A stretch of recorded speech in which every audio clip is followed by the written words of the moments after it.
Welcome to Kits and Hooks, Beginner's Crocheting. So now your flower is almost done. What's left to do is cut the yarn, like so, and you pull this loop through, like so. And now we need to feed this to the back. We do this by feeding the yarn through this stitch to the back. So we turn our flower, insert the hook here, like so.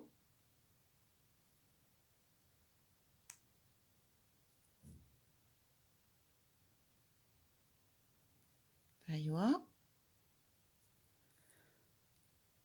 Hook the yarn end over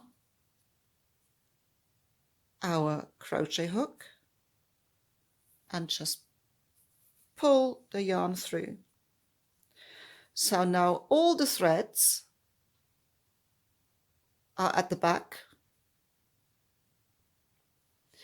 And what we do now is finish it off.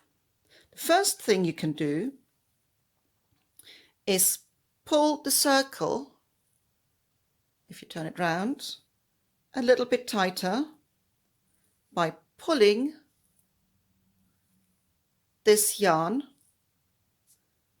that is worked inside my stitches.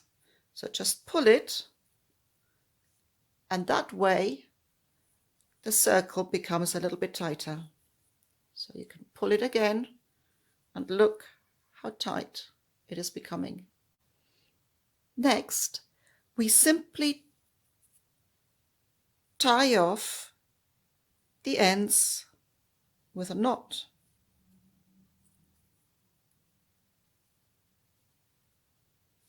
And we do the same with these two. And if your flower was worked with just one color, then obviously you'd only have to do one knot. So here you go. You could basically now cut the ends off, but if you want to be particularly tidy, you can weave in the ends with a needle. So what you will do is thread the end of the yarn onto a darning needle, pick up your flower and just weave the end into the stitches, like so.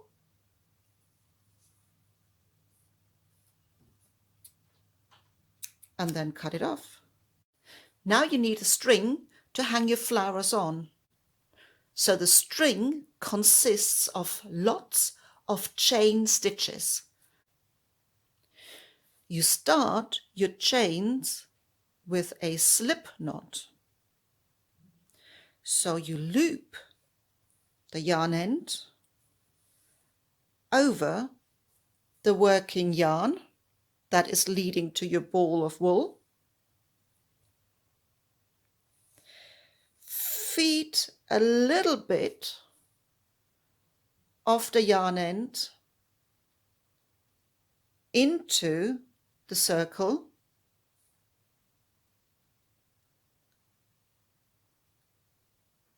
Grab hold with your hook and just pull the yarn end.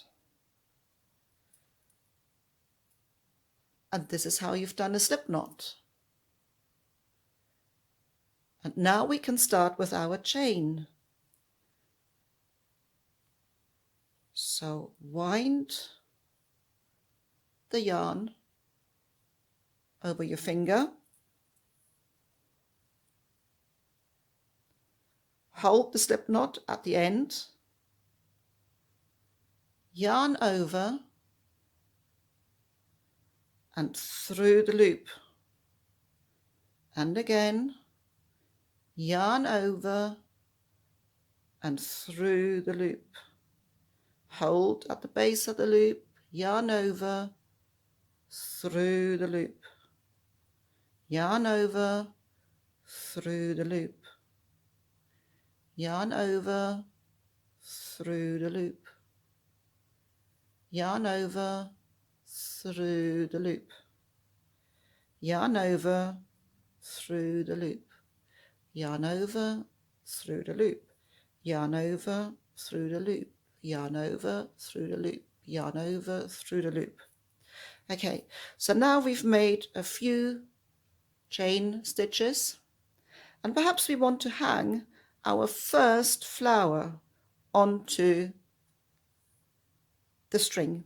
The way we do that is taking our flower and find the loop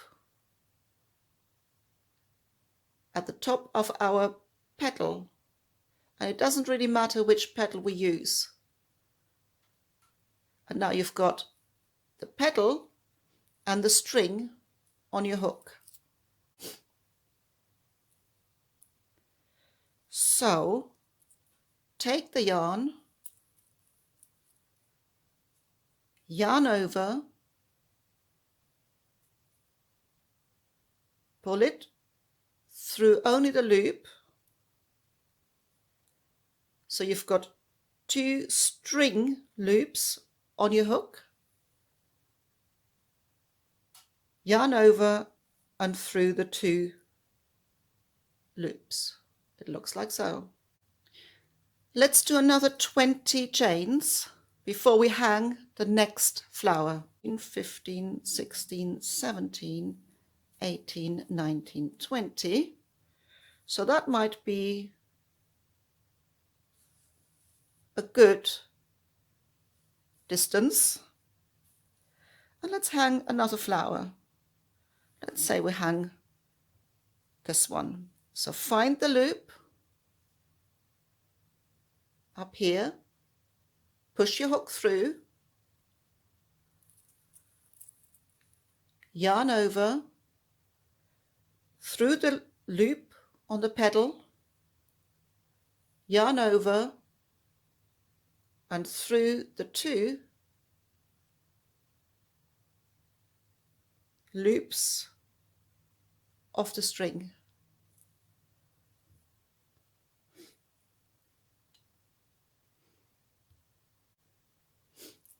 Okay, let's do another 20. 1, 2, 3, 4, 5, 6, 7, 8, 9, 10. Actually, I will stop here to show you what our flower garland might look like.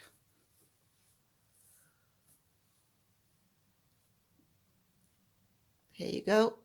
Once you have placed all your flowers on the string, and you can decide in which distance they should be, make another 25 chains at the end. Let's assume I've done that. All you need to do is then cut the yarn and pull the loop through, and that will have finished your work. And here is the finished product. I hope you enjoyed crocheting with me today. Have fun and take care. Thank you for watching.